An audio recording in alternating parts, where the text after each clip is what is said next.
Dit programma wordt mede mogelijk gemaakt door Hair Science Institute en Château Sint-Gerlach.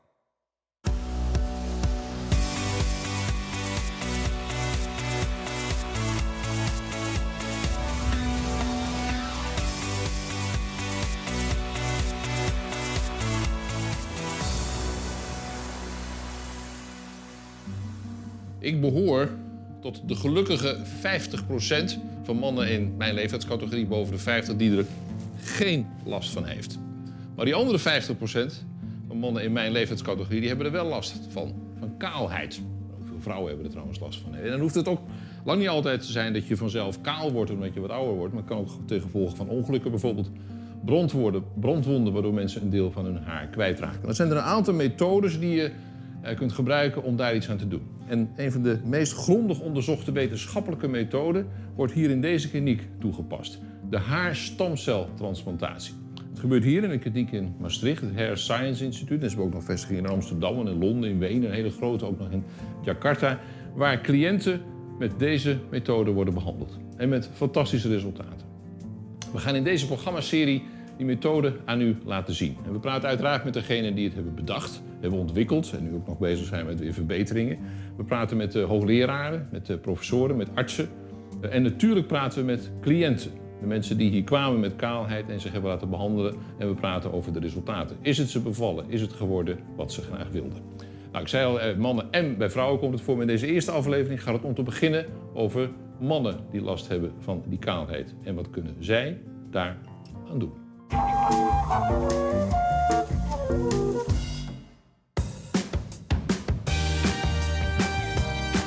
In het World Trade Center in Amsterdam krijgt Guido Nijnens zijn tweede behandeling bij het Hair Science Institute. Nou, Guido, kom binnen. Ja, dank je. Daar zijn we weer. Ken Trein. Ja, kom bekend voor, hè? Dus, Ja. nou, dit is Katinka, die ken je ook nog Ja, hi van Guido. vorige keer. En nou, je bent er helemaal klaar voor, dus laten we gewoon zo meteen beginnen. En ja, je weet het, je favoriete onderdeel, alles kort scheren. Ja. Ben je er klaar voor? Ik ben er klaar voor. Oké. Eerst wordt de huidige haargrens nog even vastgelegd op de foto. Guido, ik ga ondertussen nog eventjes wat in je donorgebied te bekijken. Ja? Want ik wil ook even laten zien dat het nog steeds in perfecte staat is. Want we hebben natuurlijk al één keer een hele grote behandeling bij jou gedaan. En als je dan het haar een klein beetje aan de kant legt, zoals wat ik nu doe, dan zie je eigenlijk een perfect donorgebied. Je ziet echt helemaal geen tekenen meer van die vorige behandeling. En dat is natuurlijk ja, waar de techniek zo bekend om is. Daar gaat hij dan. Guido laat eerst zijn haar kort scheren. Dat hoeft niet per se, maar de artsen kunnen zo beter bij het donorgebied en daardoor makkelijker de grafts oogsten. Hoe voelt het, Guido? Prima. Ja, dat is wel vol te houden zo? Jawel. Ja. Ja. Ja, het voordeel is dat deze naald die is een stukje dunner. En we gaan ook minder diep in de huid, waardoor je minder verdoving nodig hebt. Oké. En nou goed, minder verdoving, dat is natuurlijk altijd goed voor je. Want dan krijg je minder dat opgejaagde gevoel.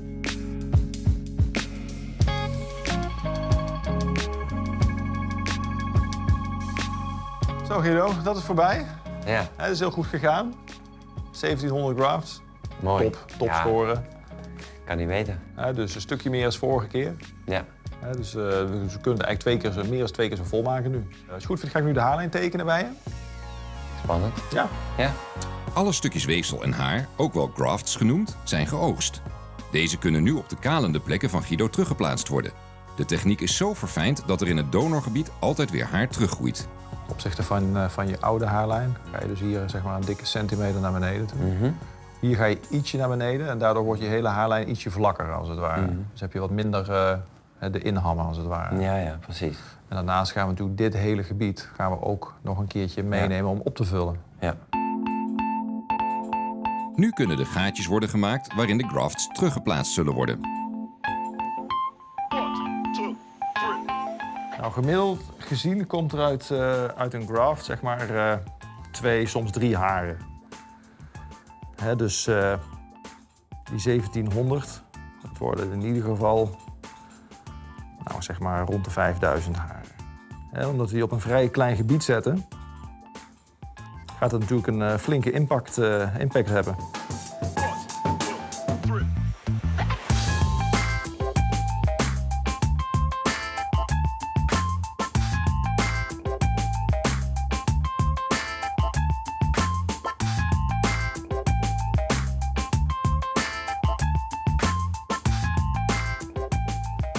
Zo, mooi Guido. Dat waren de laatste. Je bent weer... Het ziet er perfect uit. Mooi. We hebben een hogere score dan verwacht. Dus dat is altijd goed. En nu is het gewoon even afwachten een aantal maanden totdat echt die volle bos komt. En graag zie ik je binnen 9 maanden weer terug om het eindresultaat. Ja. Het is je wel meegevallen. Je kan nog lachen, dat is leuk. Ja, dat klopt. Dus, Nee, zeker meegevallen. ja. Ik wil nu nog even het eindresultaat laten zien. Kijk maar eens even goed in de spiegel. Ja, dat is toch weer een stuk anders, hè? Ja, het is, Ja. ja, ongelooflijk. Ja. Fantastisch, hè? Ja. Ja. Straks het resultaat van Guido's behandeling. Guido is geen uitzondering. Kaalheid bij mannen komt vaker voor. Koen Go weet hier alles van. Hij heeft tenslotte de techniek van de haarstamceltransplantatie ontwikkeld. Laten we het hebben over kaalheid. Om te beginnen de mannen. Daar komt het veel voor. Ja, dat klopt. 80% van alle mannen boven de 40 heeft enige vorm van haaruitval. Dat is volledig natuurlijk. Je hebt geen ziekte, het is een natuurlijk proces. Maar zoals alle natuurlijke processen zijn ze heel moeilijk te beïnvloeden. Dan hebben we het over de mannelijke patroon van haaruitval. Oftewel in medische termen de androgenetische alopecie. Dus daar kan je niet zoveel tegen doen. Je kan wel medicijnen slikken, maar dat moet je voor je hele leven doen. Dus de enige manier om blijvend een resultaat te krijgen is of een haarwerk. Een pruik. Of natuurlijk, ja, een pruik. Of haartransplantatie. Nou ja, dus ik ben al vanaf 1992 zit ik in de haren. En ik had uit ervaring gezegd van, nou, mensen slikken het 2 jaar, maximaal 3 jaar, en dan stoppen ze er toch mee. Dat is 1. Als het al helpt. Hè? Ja. Mensen gaan niet kiezen voor een haarwerk. Waarom? Het is geen natuurlijk haar. Dus er was er 1 tak van sport binnen de haren. Dat is haartransplantatie, waar je eigenlijk toch nog heel veel kon bereiken. Maar bij mannen komt het dus heel veel voor. Ja, 80% van alle mannen. Die inhammen hier of een kale kruin. Of, Ja, iedereen krijgt het, ik krijg het ook. Ja. Dus, nee. Maar ja, dus eigenlijk maar niet iedereen zit ermee. En als je dus eigenlijk de techniek steeds gaat verfijnen of steeds patiëntvriendelijker gaat maken, dan is de drempel om er wat tegen te doen wordt steeds lager. Dus als ik een pilletje morgen uitvind waarbij ik zeg van, goh, je hoeft het maar 1 keer te slikken. En dan heb je haar voor je hele leven. Nou, ik denk dat 80-90% van alle mannen het gaat innemen. Zonder bijwerken uiteraard. Ja. Precies. Ideale wereld. Ja, precies. De meest ideale wereld. Dan doet iedereen het. Maar ga je dus eigenlijk een techniek gebruiken waarbij je scalpels nodig hebt en verdoving en vroeger volledige narcose en alles erop en eraan. Nou, dan is er van die 100% nog maar 0,1, 0,2% over. Dus, maar ja, dan kan je, als je dat steeds gaat verfijnen zodanig dat het pijnloos is en je krijgt geen littekens. En het resultaat is natuurlijk, ja, dan krijg je natuurlijk een veel grotere groep die er gebruik van gaat maken. We hadden het over mannen, ook nog even over de vrouwen. Ja. Daar komt het wat minder voor, maar de gevolgen zijn niet minder ingrijpend vaak. Ja, maatschappelijk is het zo dat kaalheid bij mannen is geaccepteerd, maar bij vrouwen niet. Dus, maar toch is het zo dat vrouwen boven de 40 jaar ongeveer 50-60% daarvan last heeft van haaruitval of dunnend wordende haardos. Maar dat zie je bijna niet. Vrouwen die zijn zo goed in het camoufleren van de kaalheid, dat is ongelooflijk. Soms zitten ze bij mij en zeggen, nou, ik zou mijn god niet weten wat je bij mij doet. Maar ze zeggen, ja, maar kijk eens dokter. En wacht even.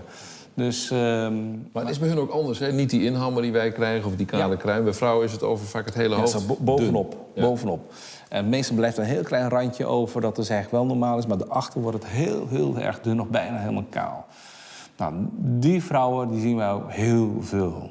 Steeds vaker. Omdat zij dus eigenlijk niet zitten te wachten op een litteken achter in het hoofd. Maar toch kiezen voor een veel patiëntvriendelijke techniek zoals wij die hebben ontwikkeld. Maar jullie helpen en mannen en vrouwen. En bij en mannen en vrouwen werkt het ook. Werkt het. Ga voor meer informatie naar newbeautylooks.nl.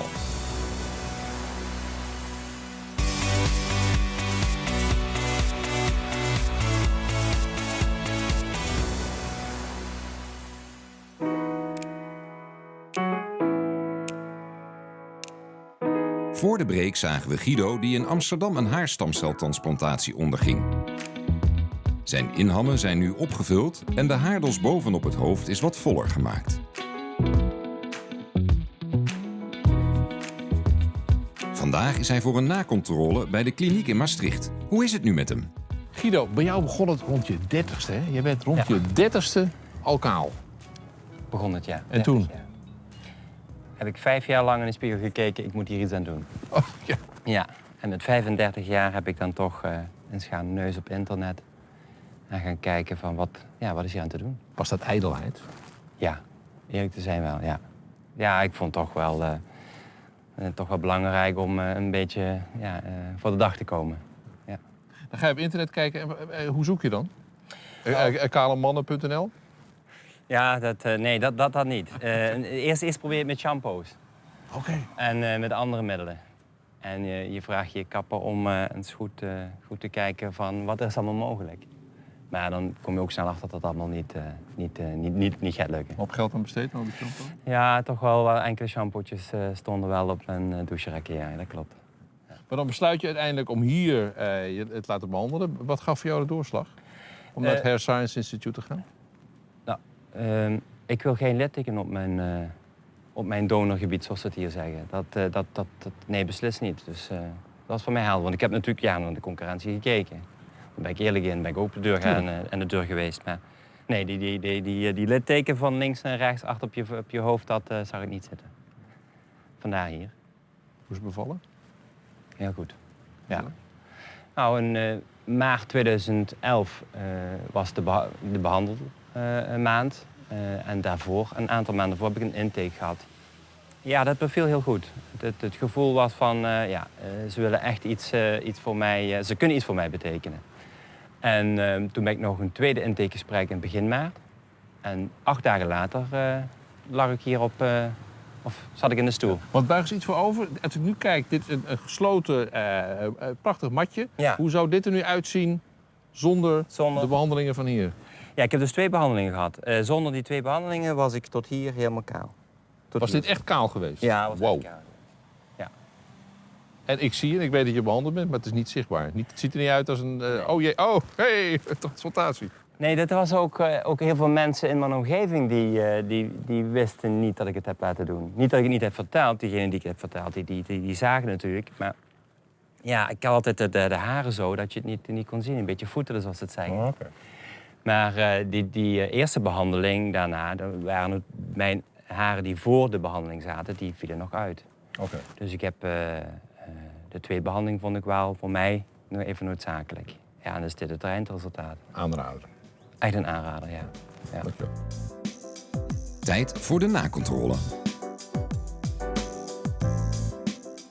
Volgens mij merk je nu dat je op een bepaalde lengte komt dat je denkt, oké, nu moet ik naar de kapper. Ja, die en verhouding. dan ben je geweest Die verhouding. en dan lijkt het gewoon weer voller met ja. dezelfde hoeveelheid haar. Dat krijg ik ook van andere mensen te horen, die verhouding tussen achter. Want ja, ik had een goed donorgebied of nog steeds. Ja, klopt. Eerst even de achterkant, het donorgebied. Ja, daar zie je niks aan. Daar merk je zelf ook niks aan, neem ik aan. Hè? Dat het idee hebt dat dat minder is geworden of Nee, anders grijzer. aanvoelt. Ja, grijzer. Ja. Daar hebben we nog niks op gevonden. Nee, dat hoef ik niet. Dat laten we gewoon gebeuren. Ja. En nu de voorkant. Ja, dat ziet er super uit. Dichter dan dit krijg je het niet. Wat vind je er zelf van? Ja, heel tevreden. Ja? Dat was na de eerste consult al. Maar goed, de haren die voor de eerste behandeling zaten, die hier en daar vallen natuurlijk nog de haren uit. Ja. Maar vandaar ook die tweede behandeling. Ja, en nu is het resultaat. Ik weet niet hoe Nu het is het over... Ja, nee, ja, we zullen zien. Misschien over een aantal jaren dat ik nog eens kijk van hoe of wat. Laten we oordelen, maar ik ben tot op heden heel tevreden. We gaan op bezoek bij professor Dr. Neumann, hoogleraar dermatologie, om meer over deze techniek te weten te komen. Even bij het begin beginnen. De techniek van haarvermeerdering, hoe is die ontstaan? Ja, dat is wel een tijdje geleden ontstaan. Op een gegeven moment komt er een jonge dokter bij mij aan het bureau zitten, zoals u hier nu zit. En dat is dokter Koen Go en die zegt, ik zou eigenlijk heel graag haartransplantaties willen gaan doen. En ik zou heel graag willen kijken of dat op een andere manier kan dan de technieken die er nu zijn. En daar heb ik eens heel kritisch naar geluisterd. En toen dacht ik, nou, daar zit misschien wel wat in. We hadden toen in de tijd in Maastricht in het ziekenhuis, buiten het ziekenhuis, nog een polykliniek. En daar was ruimte over. Ik zeg, nou, laten we daar maar eens gaan beginnen. En toen hebben we stap voor stap geanalyseerd wat nou de voorwaarden zouden moeten zijn om van 1 haar 2 haarden te kunnen maken. De oorspronkelijke gedachte was, het zou misschien zelfs wel mogelijk kunnen zijn om zo'n haar als het ware te kunnen kweken, zoals je ook huidcellen kan kweken. Dat was op dat moment zeker nog een stap te vroeg, maar met onze moderne stamceltechnieken zal zeker in de toekomst zal dat ons gaan lukken, dat we helemaal uit stamcellen die haren kunnen gaan opkweken. Wat er nu gebeurt is dat haren op het behaarde hoofd, dus dat zijn de typische haren waar we het hier over hebben, die groeien met z'n 2 of met z'n 3 samen. En als je die niet in zijn totaliteit eruit haalt, maar een gedeelte eruit haalt en dat diep genoeg doet en je zet die op een andere plek op het lichaam terug, bijvoorbeeld op het voorhoofd. Waar mensen vaak kaal zijn. Precies. Daar groeien die haren uit. En wat je achtergelaten hebt, dan laat je genoeg weefsel achter om dat weer opnieuw te laten uitgroeien. En dat is de reden waarom je kan zeggen dat je dus die haren aan het vermenigvuldigen bent. Toen u voor het eerst van deze techniek of mogelijke techniek hoorde, was u gelijk overtuigd dat dit echt iets zou kunnen zijn? Uiteindelijk heeft het wel een jaar of 5 geduurd voordat de techniek dit kon opleveren wat we graag zouden willen opleveren. En daarna is de techniek nog verder verfijnd, dat er met nog kleinere naaldjes, nog kleinere stukjes haarden verplaatst kunnen worden. En aan de andere kant is er een enorme vooruitgang gemaakt om het zo in te richten voor de technicians die het doen, dat je ook een zekere snelheid kan maken.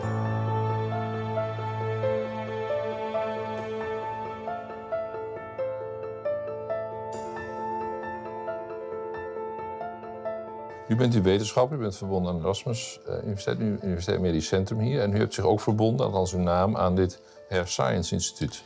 Ja, als ik kappersbladen doorblader, kom ik meer aanbiedingen tegen waar ik uw naam niet bij zie. Nee, nou, in de eerste plaats kan ik mij alleen maar met iets identificeren en dus verbinden daar waar we het volste vertrouwen in hebben. En de wetenschappelijke samenwerking die bestaat al jarenlang. Ik ben, voordat ik de positie hier bekleedde, was ik dat in Maastricht. En zo is dat met Koen Go ook ontstaan. En die samenwerking is gewoon voortgezet. En we hopen ook dat Koen Go binnenkort hier aan deze universiteit op dit onderwerp gaat promoveren. Dat wetenschappelijk onderzoek is zo ver gevorderd dat dat er gewoon in zit. Dus het is eigenlijk een logische samenwerking om dat vanuit deze manier te doen. Ik vind het ook een heel mooi voorbeeld hoe toch een commerciële instelling als het Hair Science Institute met een wetenschappelijk instituut heel gezond en wetenschappelijk zeer verantwoord kan samenwerken. Gerard Joling heeft in het verleden haartransplantaties gehad, waarmee niet het gewenste resultaat bereikt werd. Daarna kwam hij bij Hair Science Institute terecht voor een behandeling met hun methode.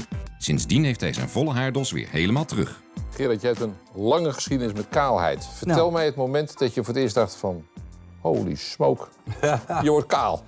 Ja, ik was 26 en ik was in Spanje en ik had een liedje dat heette Spanish Heart. En ik nam daar een soort filmpje op in een fotosessie. En dan stond ik echt met vol daglicht gewoon, zeg maar, met een spiegel te kijken om het allemaal een beetje gel, een beetje lak. Toen dacht ik, jee, wat krijg ik diepe inname. In één keer zag ik dat heel goed, omdat het gewoon buitenlicht was met zon. En ik schrok me natuurlijk te pletter. Want je wilt heel veel in je leven, maar dat is niet kaal. Maar je staat elke dag voor de spiegel. Ja, maar het viel me daar extra op. Ik weet ook niet gewoon hoe dat kwam. En ik heb dat heel lang kunnen bedenken. Op een gegeven moment doe je het naar één kant en doe je er een beetje poeier op die inname, weet je wel. Dat het wat minder lijkt. En op een gegeven moment heb ik toen de tijd, toch maar 20 jaar geleden, een haartransplantatie gedaan. Maar dat was natuurlijk wel nog in de tijd dat ze zo'n hele reep uit je hoofd weghaalden. En achteraf gezien, maar ja, achteraf kijk je een koe in zijn kont natuurlijk, was dat toch niet zo heel handig. Want je haalt natuurlijk heel veel weg ook. En dat is 2 keer gebeurd. Plus dat het levenslang een litteken blijft en dat daar niet meer groeit. Het is pijnlijk, ja. Heel pijnlijk zelfs. Die eerste behandeling, heb je daar nou nog last van? Doet het nog pijn? Voel je het nog? Nee, dat niet meer. Maar ik heb wel gewoon een jaar geen gevoel meer in mijn achterhoofd gehad. Dus dat was zeer onprettig. Maar het gekke was dat gebeurde met laser. Dus het vreemde van laser is dat op het moment als je een lasergaatje in je hoofdhuid krijgt, kan het ook zo zijn dat de wortel beschadigd wordt van het andere haartje. Dus het was eigenlijk een beetje kontzak broekzak. Ik dacht, ja, er komt wel een paar haren bij, maar dan gaan er ook weer heel veel weg. Dus dat was niet, denk ik, naar mijn mening, achteraf gezien de beste methode. Maar dan komt er bijvoorbeeld het Hair Science Instituut in beeld met een andere methode. Hoe kwam je erachter dat zij bestonden? Met deze methode, het vermeerderen van haar? Ik hoorde het van een kapster van een andere BN'er. Zo moet ik het zeggen, ja. En die had ik al gezien ook en dat zag er heel goed uit. Wie was dat? Ja, dat mag ik niet zeggen. Oké. Een kapster van een BN'er, houden we het daarop. Maar goed, dat maakt ook allemaal niet uit. Het zag er heel goed uit. En ik had zoiets van, ja jeetje, dat ga ik dan toch ook maar eens doen. En dat heb ik toen gedaan. En dat verliep heel goed eigenlijk. Maar even toch naar dat moment. Want je had dus iets gedaan, een behandeling gehad waar je niet tevreden over was. Waar je pijn over had, niet het gewenste resultaat. Dan komt er een andere wonderdokter om de hoek kijken en daar had je vertrouwen in. Ja, ik had wel zoiets, ik stond wel een beetje sceptisch er tegenover. Ik had ook zoiets van, moet ik het nou wel of niet weer doen of gewoon accepteren? Ja, ik denk, kan het accepteren en kan het helemaal kort knippen dat het gewoon dan een kaal bolletje wordt. Frits Wester. Maar dan heb je dus nog altijd zo'n enorme reep achter in je hoofd. Dus ik denk van ja. En het was ook zo dat ik natuurlijk, denk een jaar of 8 geleden of zo, ook nog zo vol in de picture was en nog steeds ben. En dat scheelt natuurlijk ook. Dan denk je van ja, als je nou helemaal niets meer doet, dan vind ik het ook nog weer een andere overweging. Maar ik denk, ja jongens, ik ben in de bloei van mijn leven. Mijn carrière die piekt. Haha, ik ga er wat haren bij zetten.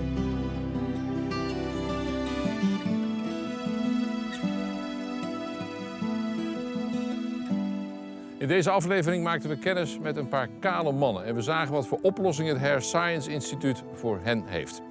Dan kan het puur gaan om cosmetisch, esthetische redenen om dat te doen. Je wilt er gewoon een beetje beter uitzien.